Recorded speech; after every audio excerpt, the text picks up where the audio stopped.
lagi selamat siang dan selamat datang bagi Anda semua. It's always good to see you here. It's always encouraging to see you at church. Sangat senang sekali melihat Anda menyempatkan diri untuk beribadah.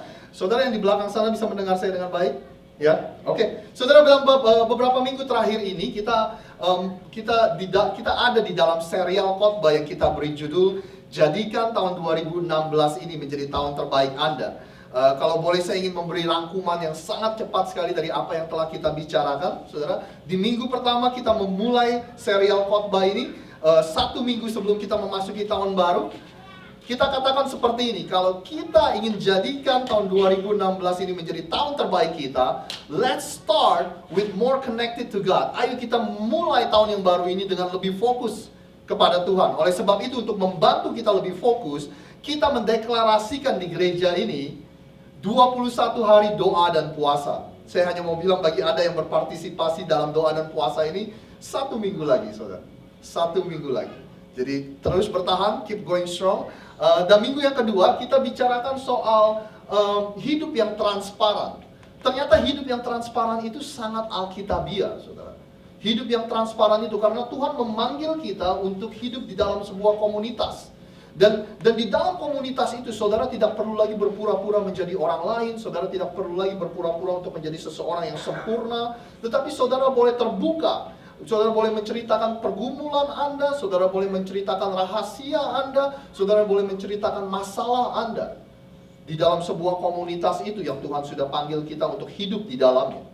Nah, doa saya biar gereja kita, biar komunitas kita bisa menjadi komunitas yang dipercaya. Setiap ada orang yang menceritakan tentang pergumulan kita, kita bisa menjadi orang-orang yang dipercaya. And instead of judging them, daripada kita menghakimi mereka dengan masalah yang mereka punya, kita akan mendoakan mereka, saudara. Jadi sekali lagi itu sangat alkitabiah, hidup yang transparan. Nah, minggu lalu kita merayakan Rock Anniversary yang keempat. Kita kedatangan seorang tamu, Pastor Jonathan Patiasina dari Melbourne, Australia. Dia berkhotbah, dia mengajarkan kita tentang yang disebut dengan growth atau pertumbuhan. Dia bilang kehidupan menjadi tua itu pasti, tetapi untuk kita bertumbuh, kita harus membuat keputusan-keputusan setiap harinya yang mengarahkan hidup kita ke dalam pertumbuhan. Karena Tuhan mau kita bertumbuh, terutama pertumbuhan secara rohani. Karena kalau kita bertumbuh secara rohani, kita akan mengalami kuasa Tuhan dalam hidup kita. Itu yang dia katakan minggu lalu. Kita akan mengalami yang disebut dengan the favor of God. The favor of God itu apa, saudara? The favor of God itu saudara akan tiba-tiba mengetahui bahwa saudara ternyata bisa melakukan sesuatu yang saudara tidak tahu. Saudara bisa melakukannya sebelumnya. Itulah the favor of God. Saudara mempunyai kekuatan ekstra, saudara. Nah, itu sedikit recap atau rangkuman dari apa yang sudah kita bicarakan selama ini. Tentu saja, seperti yang tadi saya bilang, saudara bisa ke YouTube atau ke Facebook page kita untuk melihat rekaman khotbah yang full, saudara. Nah, kalau beberapa minggu terakhir ini kita membicarakan tentang bagaimana menjadikan tahun 2016 ini menjadi tahun yang terbaik bagi kita secara individu, secara pribadi. Hari ini, apa yang saya mau bicarakan kepada setiap saudara, ini akan menjadikan tahun 2016 akan menjadi tahun yang terbaik bagi kita sebagai kelompok, sebagai gereja, saudara. Dengan kata lain, kalau kita belajar ini, kalau kita melakukan ini, tahun 2016 akan menjadi tahun yang terbaik bagi gereja kita. Atau bagi kita semua sebagai sekelompok yang kita sebut dengan orang percaya atau pengikut Yesus. Hari ini saya mau bicara soal diversity atau perbedaan atau keanekaragaman. Diversity, perbedaan. Menurut saya ini adalah waktu yang sangat tepat untuk membicarakan soal ini. Terutama dengan apa yang terjadi di seluruh dunia ini, saudara, akhir-akhir ini. Dengan kelompok-kelompok ekstremis atau radikalis, saudara. Ini juga waktu yang tepat karena beberapa hari lalu, seperti yang saudara tahu, sesuatu terjadi di Jakarta, Indonesia, saudara. Dan menurut saya gereja Tuhan atau orang-orang percaya harus tahu bagaimana kita meresponi semua ini. Gereja Tuhan harus tahu bagaimana menghadapi orang-orang yang berbeda di sekeliling kita. Orang-orang yang berbeda dalam cara berpikirnya, penampilannya, atau bahkan apa namanya saudara, berbeda dalam suku agama, dalam bahasa, dalam etnisiti dan segala macam saudara. Menurut saya gereja Tuhan itu harus tahu bagaimana meresponi semua ini. Dan yang pasti kalau saudara sudah lama tinggal di Amerika, saudara juga harus tahu bahwa besok kita akan merayakan hari libur nasional saudara. Kita memperingati seseorang yang bernama Dr. Martin Luther King Jr. Mudah-mudahan bagi Anda yang sudah tinggal lama di sini, saudara tahu akan itu. Dan beliau adalah seorang aktivis, beliau adalah seorang pastor, beliau adalah seorang pejuang hak asasi manusia, terutama dalam soal perbedaan warna kulit di Amerika, saudara. Dan yang lebih luar biasanya lagi, Dr. Martin Luther King Jr. ini memperjuangkan semuanya itu tanpa kekerasan. Kenapa Anda perlu tahu? Karena kita tinggal di negara ini, kita bisa merasakan kebebasan yang luar biasa, saudara. Nah, kalau saudara dan saya bisa merasakan kebebasan yang luar biasa, keuntungan yang luar biasa tinggal di negara ini, saudara dan saya harus tahu bahwa ada orang-orang yang membayar harga untuk itu. Ada orang-orang yang membayar dengan hidupnya. Bahkan Dr. Martin Luther King sendiri membayar semuanya ini dengan hidupnya, saudara. Saya teringat pesan dari pastor saya, Pastor Chris Mesak, yang adalah perintis dari gereja ini. Seperti saudara ketahui, beliau beberapa bulan lalu pindah ke California untuk merintis gereja rock di sana, dan dia menyerahkannya kepada kita, satu tim, saudara. Nah, beliau berkata seperti ini, persis 1 tahun lalu di hari yang sama ini, saudara. Jadi, waktu pagi saya selesai berkhotbah soal ini, saudara, lalu Pastor Chris menghampiri saya. Dan dia berkata, Rosid, kamu punya tugas. Kamu harus memberitahukan atau membicarakan masalah ini. Membicarakan soal kebudayaan yang ada di sini. Menurut Pastor Chris, ada banyak orang Indonesia yang misalnya tinggal di Amerika ini, bacanya misalnya masih detik.com, kompas.com, kabar kilat dan sebagainya. Dan itu nggak salah, saudara, nggak salah. Tapi kita juga harus tahu apa yang terjadi di negara sini, saudara. Ya kan? Dan dia berkata, karena mungkin kamu lebih familiar dengan topik ini, kamu punya tugas untuk mengajarkan jemaat roh tentang hal-hal seperti ini. Jadi saya sekarang ini sedang menjalankan mandat yang dikasih oleh pastor saya, Pastor Chris, saudara.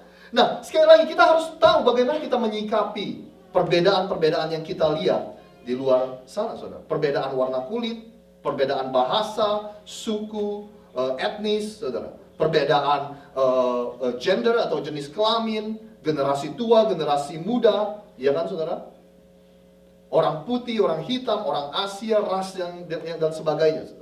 Dan sebagai gereja Tuhan, kita juga harus tahu bagaimana kita harus menyikapi semuanya ini. Nah, untuk itu saya ingin mengajak kita semua melihat sebuah kejadian yang akan saya ambil dari kitab Kisah Para Rasul pasal yang ke-10, saudara.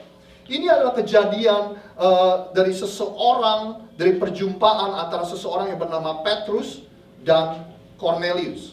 Saudara tahu Petrus? Ya kan, Petrus adalah murid Tuhan, Tuhan Yesus. Dan Cornelius ini, saudara, Cornelius ini adalah perwira dari tentara Romawi. Dengan kata lain, Cornelius ini adalah orang Itali, saudara. Nah, saya akan menceritakan ini, saudara, dan saudara perhatikan baik-baik. Saya juga akan tampilkan beberapa ayatnya, tapi tidak semua. Nah, ceritanya seperti ini, saudara. Suatu sore, Cornelius sedang berdoa. Lalu Tuhan memberikan dia visi atau penglihatan. Lalu malaikat Tuhan datang dan memberikan sebuah perintah kepada Cornelius. Inilah perintahnya.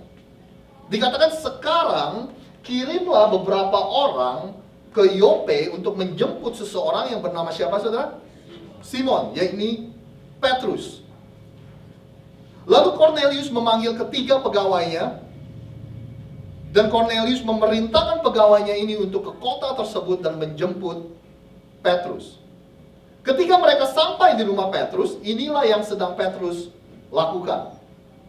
Hari berikutnya, suruhan Cornelius sudah mendekati kota Yope. Ketika itu Petrus pergi ke atap rumah untuk berdoa. Waktu itu kira-kira jam 12 siang. Petrus lapar dan mau makan. Ketika orang menyiapkan makanan, Petrus mendapat suatu penglihatan, saudara.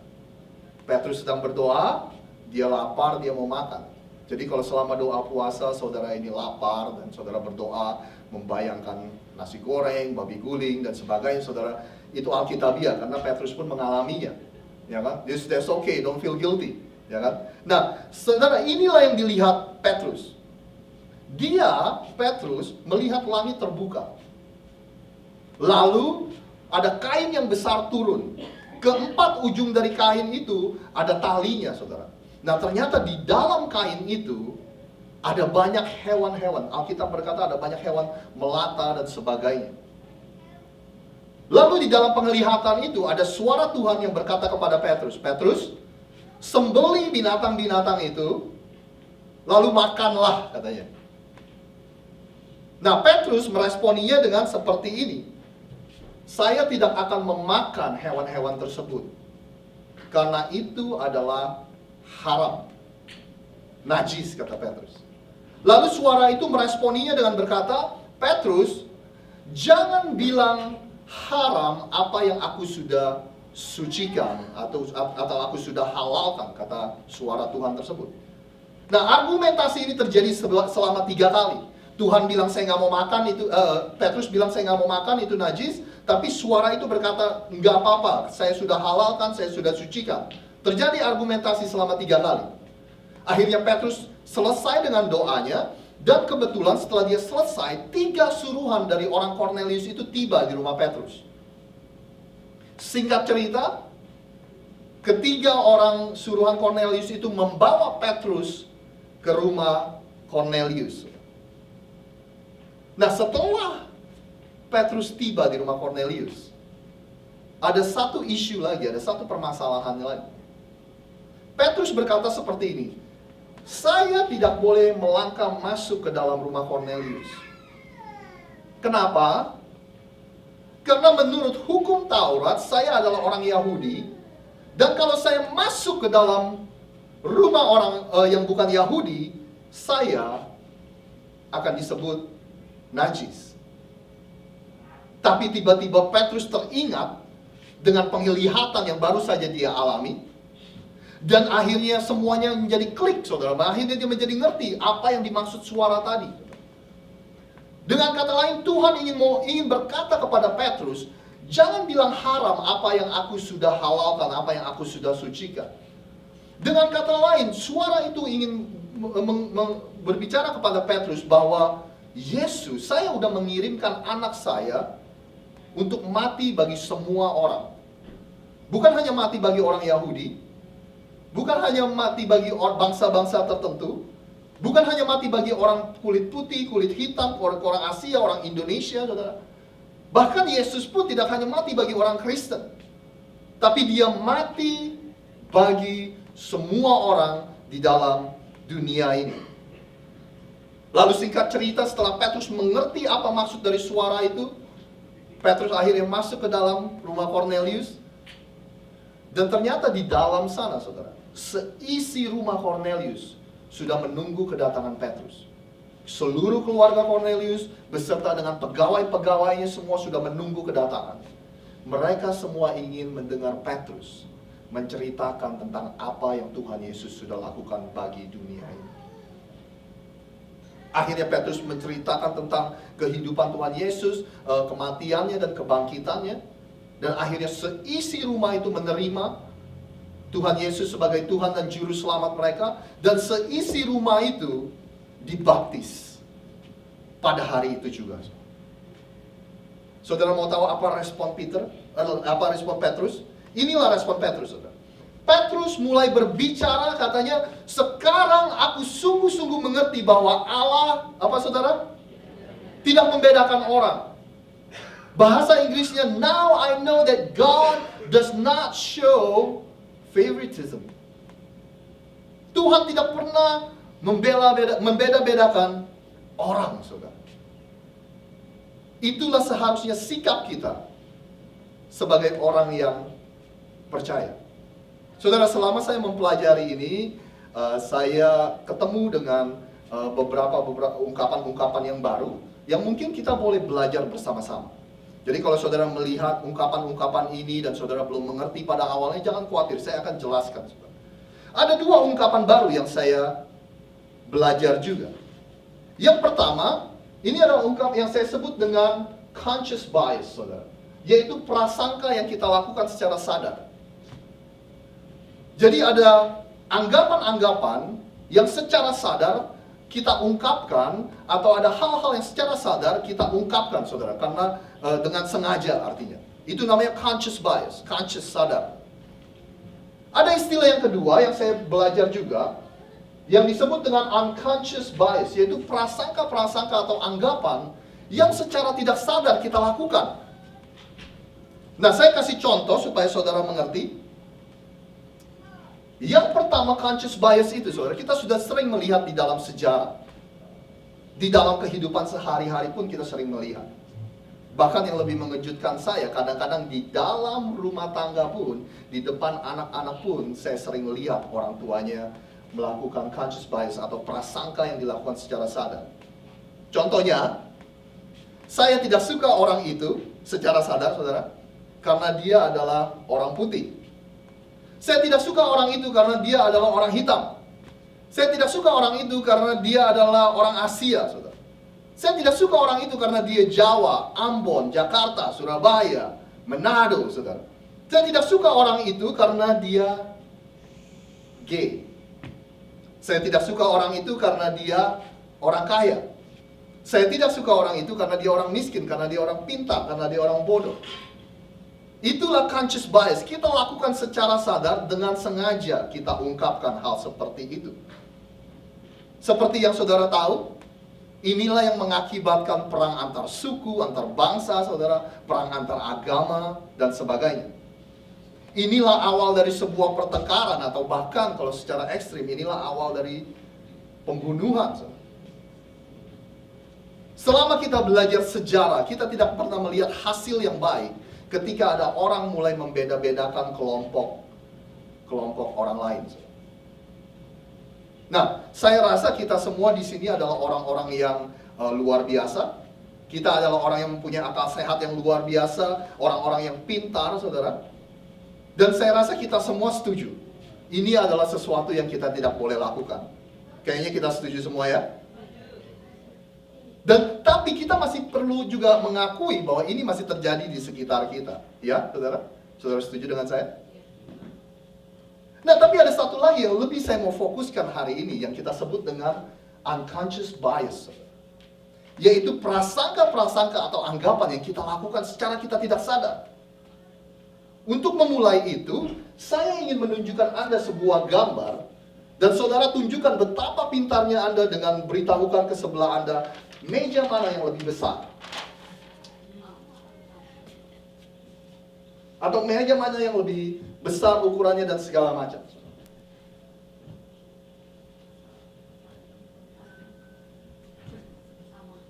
Sama? Oke. Ternyata, saudara, meja ini ukurannya sama. Ya.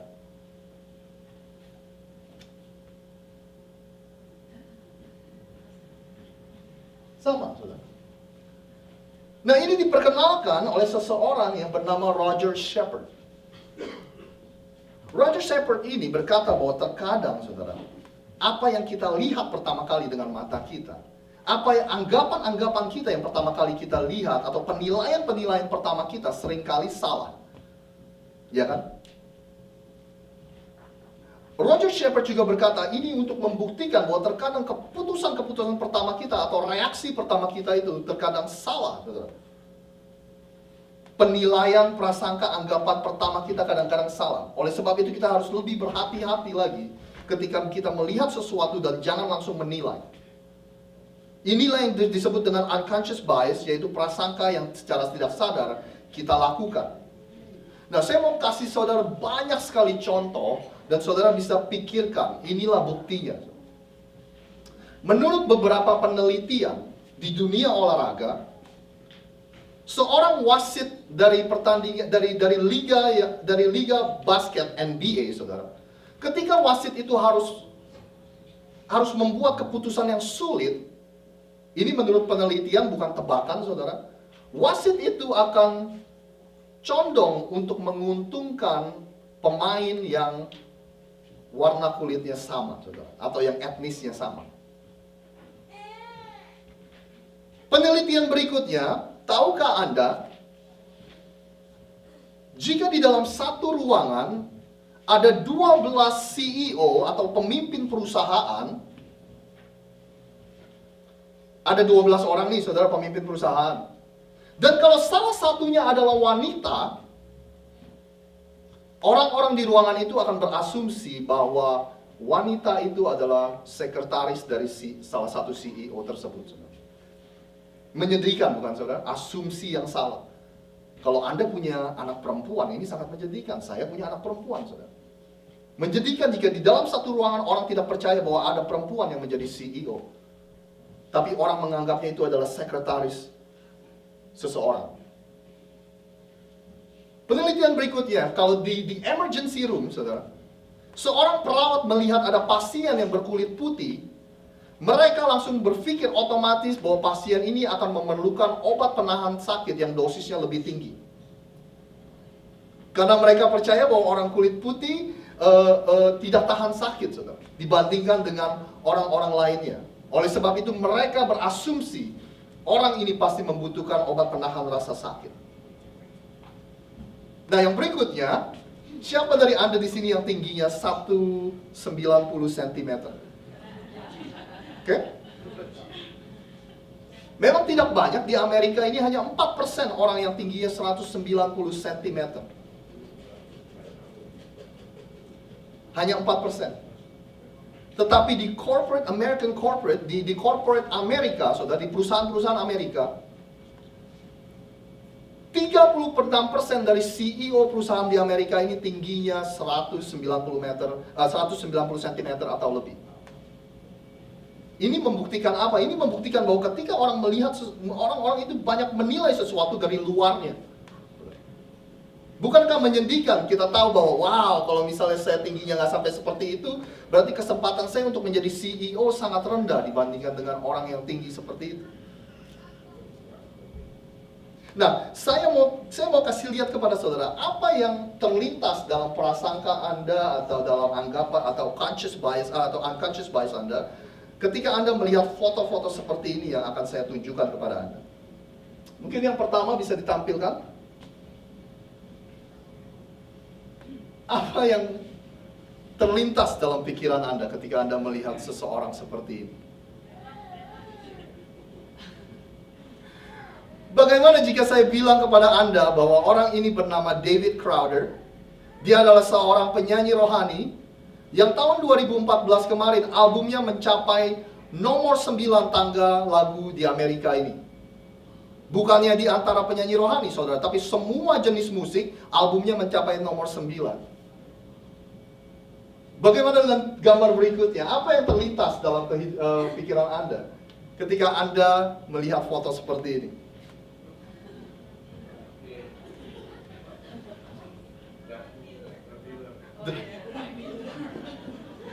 Bagaimana kalau saya bilang bahwa ini adalah seseorang yang bernama Lecrae, saudara?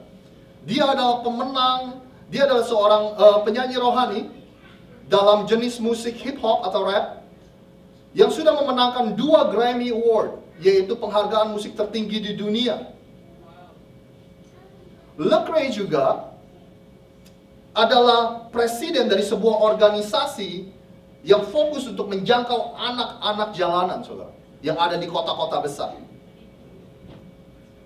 Dia juga adalah salah satu pemimpin dari program yang dikeluarkan oleh Presiden Obama, yaitu program yang disebut dengan Fatherhood and Mentoring Initiative, yaitu program untuk membapai anak-anak yang tidak mempunyai bapak dan mementor anak-anak muda, saudara.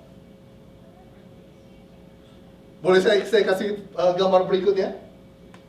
Bagaimana dengan ini, saudara?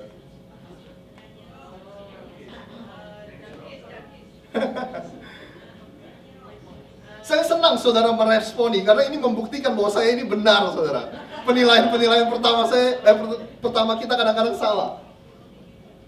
Saudara, bagaimana kalau saya bilang ini adalah seorang pastor? Ini adalah seorang pastor dari gereja yang begitu terkenal, yaitu Hillsong New York City, yang setiap hari Minggunya ribuan orang ngantri di depan gerejanya untuk masuk. Ada 5 ibadah setiap hari Minggunya, saudara. Dan beliau bukan hanya pastor dari Hillsong New York City, tapi ada banyak atlet-atlet terkenal yang dipastorin oleh Carl Lentz ini. Dan juga ada seseorang yang mungkin saudara nggak pernah dengar namanya, yang dipasturi oleh dia, yaitu seseorang yang bernama Justin Bieber, saudara. Saudara, bagaimana dengan ini, saudara?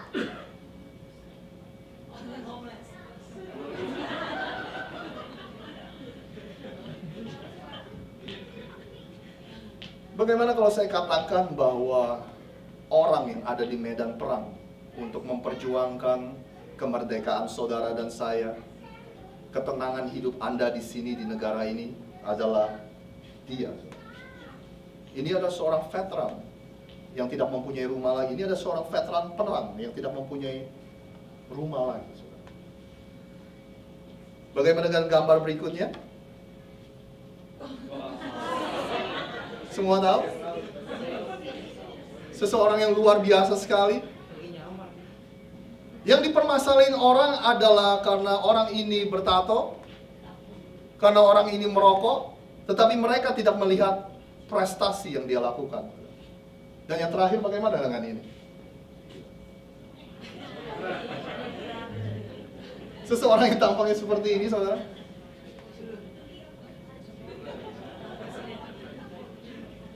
Seorang anak muda yang bernama Gibran, anak sulung dari Presiden Republik Indonesia Joko Widodo. Anak muda yang menolak semua fasilitas papanya dan dia memulai usahanya sendiri. Dan dia menolak semua bantuan atau fasilitas dari papanya yang seorang presiden. Sebenarnya saudara sudah tahu intinya apa yang saya mau katakan. Marilah kita lebih bijaksana dalam menilai orang lain, saudara. Marilah kita lebih bijaksana dalam menyimpulkan sesuatu tentang orang lain. Saya nggak tahu bagaimana dengan Anda, tapi saya rasa kita semua, saudara, nggak suka ketika ada orang memberikan penilaian-penilaian tentang kita yang kurang tepat. Anda tidak akan suka ketika ada orang menganggap kita tentang kita sesuatu yang kurang tepat tentang kita, saudara. Mungkin saudara pernah mengalaminya waktu dulu di Indonesia. Saya pun pernah mengalaminya, saudara, waktu SD, SMP. Jalan dan dipanggil, Cina lu gitu. Pernah, saudara. Dan bahkan sampai di Amerika pun masih sering. Ada banyak sekali, bukan banyak, tapi pernah terjadi sering beberapa kali, saudara. Ketika orang memanggil saya Jackie Chan. Iya kan? Dan saya nggak tahu ya apa perasaan Anda, tapi menurut saya itu adalah penilaian yang kurang tepat, saudara. Menurut saya itu adalah respon yang kurang bijak. Beberapa minggu lalu juga saya menghadiri sebuah conference gereja dan teman saya diajak ngomong sama orang sini, saudara. Dan dia mulai mengajak kita dalam sebuah conversation, dalam sebuah percakapan, dan dia mulai ngomongnya seperti ini, saudara. So what is your name? Where do you live? Ya kan? Saya sepertinya ingin merespon, nah come on, just talk normally to us. Just ngomong biasa aja, kita ngerti kok. Kita ngerti kok bahasa Inggris. Ya kan? Nggak perlu ngomong seakan-akan ini kita seperti apa gitu, saudara. Bukankah saudara tidak suka ketika ada orang yang menilai kurang tepat tentang kita, saudara? Bagaimana dengan Anda?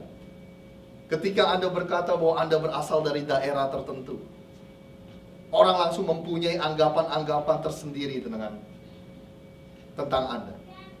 Ketika Anda menceritakan tentang pekerjaan Anda, di mana Anda bekerja, orang mempunyai anggapan-anggapan tersendiri tentang apa yang Anda lakukan.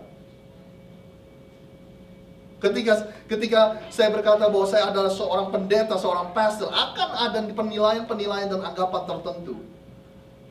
Dan akan ada orang yang berpikir bahwa kalau satu pastor ini seperti ini, semua pastor akan sama. Saudara. Minggu kemarin waktu tempat kita ini dipakai untuk acara syukuran, itu syukurannya di sore hari, saudara, saya menunggu untuk teman-teman datang. Ada seseorang anak muda sekali yang datang sangat awal dibandingkan dengan yang lainnya. Akhirnya saya ngobrol dengan dia. Seorang anak muda ini bernama Sandra. Dia kuliah di Temple, saudara, ambil political science, tentang politik. Dan dia tanya sama saya, karena dia tinggal di daerah Temple sana, di daerah North. Dia bertanya pertanyaan yang sederhana sama saya. Dia bilang, kok lebih aman mana sih? North Philly atau South Philly? Dia berkata seperti itu. Lalu dia melanjutkannya dengan berkata, karena saya punya teman-teman yang tinggal di North Philly berkata bahwa di sana lebih aman daripada di South Philadelphia. Saya punya teman-teman yang tinggal di South Philadelphia berkata bahwa South Philadelphia lebih aman daripada di North Philadelphia. Lalu saya berpikir sebentar dan akhirnya saya meresponinya seperti ini. Kayaknya kamu udah jawab pertanyaan itu. Saya tidak bisa menjawab pertanyaan itu karena saya tidak pernah tinggal di North Philadelphia. Kalau dalam soal waspada dan berhati-hati, dimanapun kita harus waspada dan berhati-hati. Saudara setuju? Berhati-hati di tempat yang gelap, di tempat yang sepi, saudara. Kita memilih jalan-jalan yang terang. Tapi menurut saya, jika kita terus menilai orang dengan warna kulit tertentu sebagai kelompok yang jahat, sebagai kelompok yang lebih rendah daripada kita, menurut saya itu sangat tidak mencerminkan gereja Tuhan. Sangat tidak mencerminkan pengikut-pengikut Yesus. Yang Petrus baru saja katakan, sekarang saya tahu bahwa Allah tidak membedakan orang. Boleh saya mengungkapkan isi hati saya, saudara, tanpa saya menghakimi, tanpa saya menggurui, tanpa saya mengajari Anda semua. Ini cuma isi hati saya. Saya sedih ketika setiap kali kita kedatangan tamu itu akan bertanya kepada saya, Rosid, saya dengar di Philadelphia ini tidak aman ya, karena ada banyak orang kulit hitam. Dan saya sedih, saudara, ketika ada keluarga yang baru pindah ke Philadelphia dan berencana untuk tinggal di sini. Hanya dalam hitungan minggu, mereka sudah melontarkan kata-kata yang sama, saudara. Saya khawatir, saya prihatin ketika kita mempunyai kebiasaan seperti ini, terutama kita sebagai gereja Tuhan. Yang lebih saya khawatir lagi, saudara, ketika kata-kata seperti ini terjadi di dalam rumah tangga, di depan anak-anak saudara, di depan anak-anak saudara yang sedang bertumbuh dewasa, yang sedang mempelajari setiap kata dan setiap gerak-gerik saudara. Bolehkah saya memanggil semua orang tua yang ada di tempat ini? Anda harus ingat, legacy atau pesan apa yang Anda mau tinggalkan untuk anak Anda. Generasi seperti apa yang Anda mau bangkitkan di dalam rumah Anda. Ketika Anda membuat statement-statement seperti ini, saudara, anak-anak Anda akan melihat Anda. Anak Anda akan mengkopi apa yang saudara katakan. Dan saudara akan menciptakan generasi yang sama, yang selalu membeda-bedakan orang.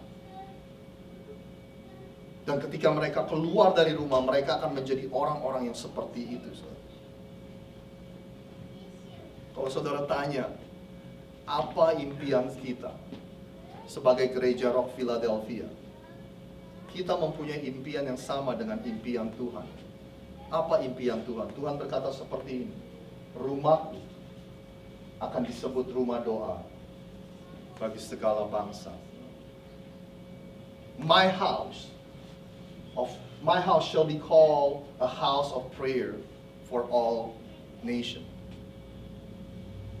Kalau saya berdoa, saudara, Kalau saya menutup mata saya dan saya merenungkan masa depan dari Gereja Rock Philadelphia ini,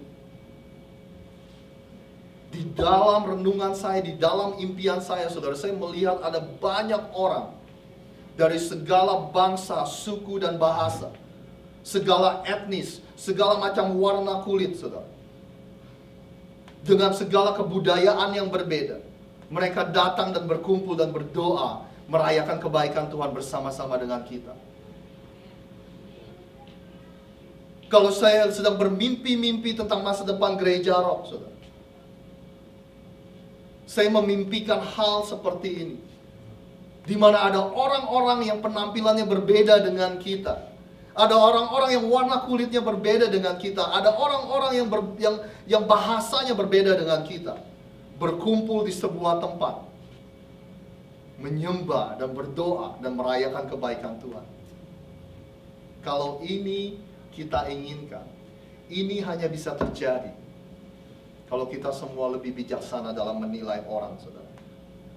Dan kita lebih bijaksana dalam menyikapi perbedaan di sekeliling kita. Ini bisa terjadi jika setiap orang tua mulai hari ini memutuskan, saya tidak akan lagi menggunakan bahasa-bahasa yang berbau rasis, saudara, di dalam rumah. Saya tidak lagi bercanda-bercanda dengan lelucon yang berbau rasis di dalam rumah. Ini hanya bisa terjadi jika setiap orang tua mulai mempraktekkan itu di depan anak-anaknya. Ini hanya bisa terjadi jika anak-anak muda di tempat ini membuat keputusan sekarang juga, bahwa saya akan menghargai setiap orang dengan kebudayaan yang berbeda dengan saya. Ini bisa terjadi jika semua orang yang duduk di tempat ini pada hari ini, saudara, memutuskan untuk berhenti menggunakan kata-kata yang berbau rasis. Sekarang aku sungguh-sungguh mengerti bahwa Allah tidak membedakan orang. Mari saya undang kita semua untuk bangkit berdiri dan kita akan mengambil perjamuan kudus.